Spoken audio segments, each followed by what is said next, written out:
Welcome aboard for another video. Thanks, Conductor Keith. So, Terry, you ask, what is the purpose of today's video? Well, this is the purpose of today's video. Why this particular engine? And why this cloth?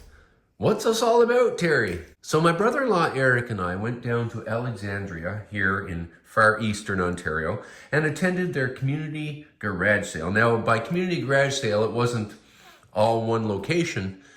They were all over the community. So after we hit, oh gosh, like 20 garage sales, you start, seeing all the same sort of stuff. So we decided to just quickly drive past garage sales to see if anything caught our eye. And we were actually just on our way to head out of the community to drive back here to Casselman when we passed by this rather poor looking garage sale. And I don't know why, it was something subconscious, but I said, Eric, drive slow past this one. And sure enough, this was on the table. Now I went in there and I looked at it. There was no burner. There was no chimney. More on the chimney later. Most of the bolts were missing here. Had a whistle. Oddly enough, this one has 2 safety valves. That's a bit weird. I said, how much for this? And he said, $5. So $5 Canadian is about 3 UK pounds, maybe $3.70 US. So naturally, I thought even just these parts would be worth $5. So without even hesitating, I gave him $5 and happily made my way back home. This is a Wilesco D8 live steam plant. So this is a live steam stationary engine. As you can see, it has a single oscillating cylinder.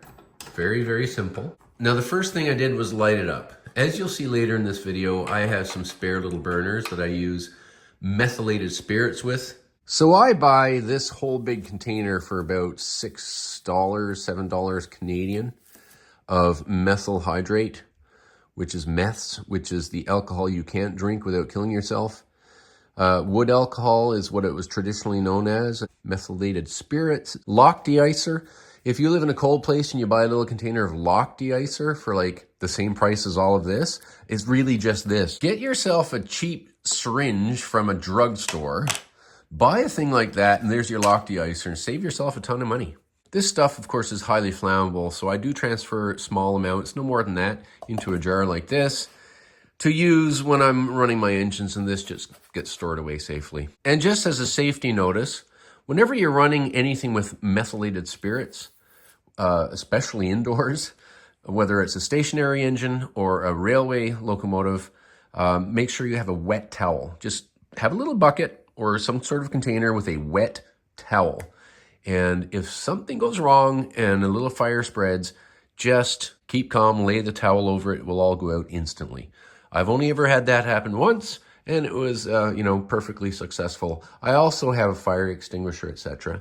But yeah, be safe. First thing that happened was water starts coming out all around here.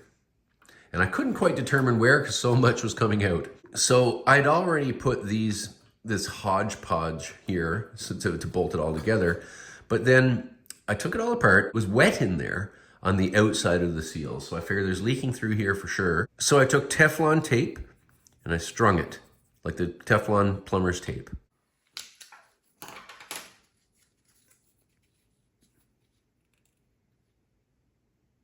And then ran the string around in there so that it made a press seal.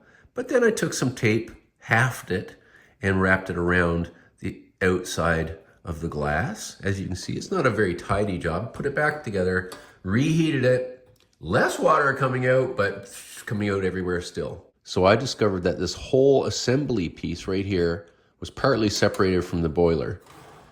And so I pried it off very carefully using a chisel actually, pried the whole thing off, leaving a complete open front. Now, I am not a solderer. I'm not very good at it. My friend Steve in England is. So what I did was I dabbed the solder paste all over the front of the boiler and the back of that ring piece there. This is solder paste. Used the propane blowtorch and soldered it on extremely successfully. Screwed this back on, voila. Totally watertight, steam tight, no leaks. Now, the reason why I'm not showing you all of that is because my soldering is so poor, You can see blobs and mess. I'm not an expert. There are way better people doing it on YouTube. Go look there. Now I've got a working engine. I like stationary engines. Ooh, I like the sound of that. I like live steam engines. I like stationary live steam engines. I like my railway live steam engines. But it's got to do something. I really feel when I have these, it has to do something. And so, hence, I built something for it to do. You'll see what this is, and you'll see what I've done about the chimney, and you'll see a few things as we watch this video, including what I've done here for a burner, etc. So I hope you enjoy my extremely cheap garage sale find. Go out there, look, go to garage sales. You see something that looks like it's not gonna work or it's junky, don't pass it by. You never know what you can do. You never know what you can get. You never know how you can make it work. Just go out there and have fun. So here is the large Wilesco, and there it is by comparison. It's a small engine. And here's the Mammoth, the little Mammoth miner. So the Mammoth miner is there, and that gives you a sense of the size. This was the first test after soldering. In other words, the first time I actually had it running. And here is the second test with the burners I would ultimately use.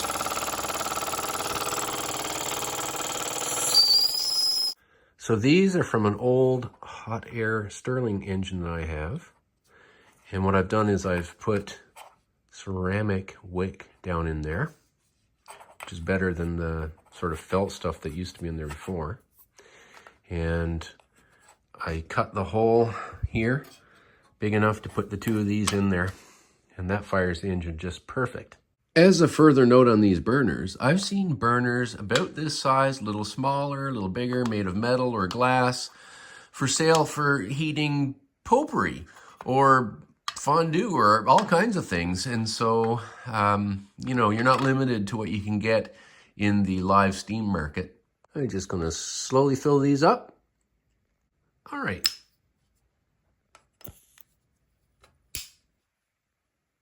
There's a little more wick in this one. Here we go.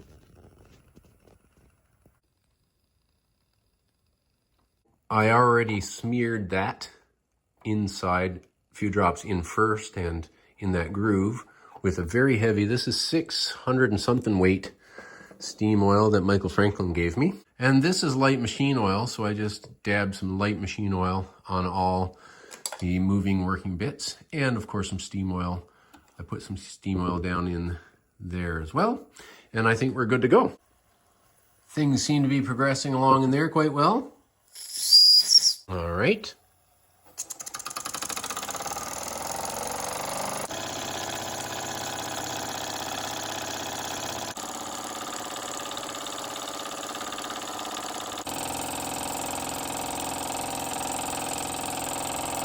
Just making a new chimney for it. Well, the water's getting low.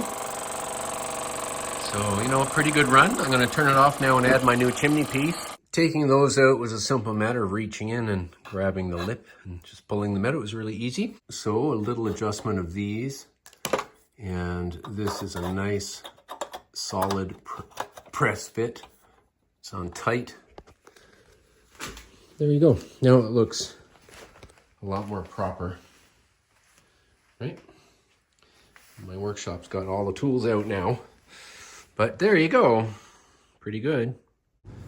So what we have here is a base for the new engine. The engine will go there, and a little mill that I made out of Lego, which to be revealed a little bit more in this video, will go right there. Given that we have my Lego going back to my childhood, my son's Lego, and some bins of Lego from Goodwill stores, I didn't have to pay anything to add Lego to this whole outfit. This is paint from my recent model tug rebuild. So, water's heating, but I don't know if it's even going to work. It's going to be the first time trying it. A stamping mill. Here's the controls. There's a crowbar, a brake control. Here's a grinder. And because the crew sometimes felt warm, a fan they could go stand in front of to cool off now and then. And as you can see, the whole thing is made of Lego. But I did drill 2 holes and screw it down to the wooden base. But anyway, we'll see if it works. So V-Hand here has a magnet in his foot. This is a metal table. So we're gonna put V-Hand here to just check out the machine, see if it's okay. The cord is that stretchy elastic stuff that I got at a craft store, Michael's craft store. And I just put a reef knot in it. Burned the ends so they didn't run. It's a, stretchy elastic, and we'll see if that works. Haha! Look at that.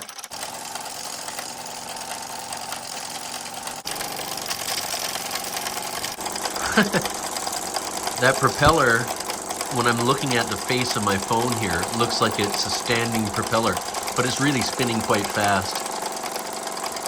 That's neat. So I've got a little workshop, and it's on a base. V-Hand gives it his seal of approval. Oh, the fun you can have with Lego. It's working like a snap, actually. That's really good. There you go. And like I said, the whole thing is on one base, one solid wooden base. Watch your fingers there, V-Hand. You don't want to hurt them. So V-Hand is airing out his armpits now. So I've got this here to suck condensate out of here with. And right now, it's running at a good speed. The flames are adjusted the way I like, the wicks. And so it's working really well, I think. So I'm a little surprised actually it worked first time. My last Lego stamp mill was I started with a prototype idea, then 3 different things before I finally got it right. This one, first try, so I'm quite pleased with that. This is the other one I'm talking about where this turns this, which turns that, which makes this stamp. Here's the whole mill scene. I took one of the flames out, so now it's just going to slowly slow down. And then I'll take the other one out with this. I can't do that and hold the camera. And let's just let it blow down. Yep. So my friend Dave suggested I build a metal tray, or some sort of tray, to put 2 of these burners on so that I can slide them in and out. Something with a handle, And I think I'll do that. But right now I'm just delighted. Even the reef knot in there going through the system didn't cause any hang-ups. I hope you've enjoyed this video as much as I've had fun making it.